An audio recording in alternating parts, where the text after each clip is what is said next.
অনেক sensitive private টিউটরের বিয়ে যখন স্টুডেন্টসরা আয় শপিং করছি। ও পাতা আর মিসেস জংলি কেমন আছেন? হো ভালো ভালো, আজকে তোমার খুব সুন্দর লাগতেছে, সেম টু সেম ডাইনি বলি। Thank you. আর পাতা পড়াশোনা কেমন চলতেছে তো? হে ম্যাম, তুমি যা যা দিছিলা প্রতিদিন রিপিট করি। বাহ, দেখি পাঁচের নাম মতো করছেন। আরে ম্যাডাম এখন দাঁড়ান, আপনি পড়াশোনার কোনো টাইম টেবিল হয় না। করছেন পাতা?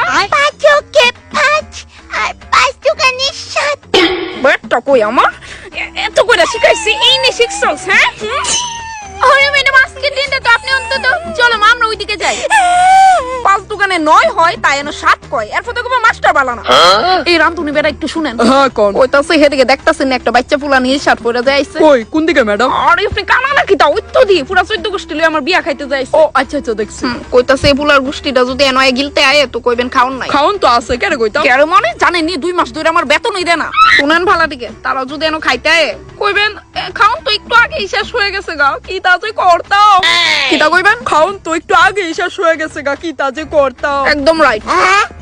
এমন হই যদি চলতে থাকে পরীক্ষা ফেল। আচ্ছা শুন, অঙ্ক বই আনছস? বিয়া বাড়িতে অঙ্ক বই আচ্ছা লাগতো না, চল আমার রুমে, আজকে তোরে বীজগণিত আমি বুঝাই ছাড়ব।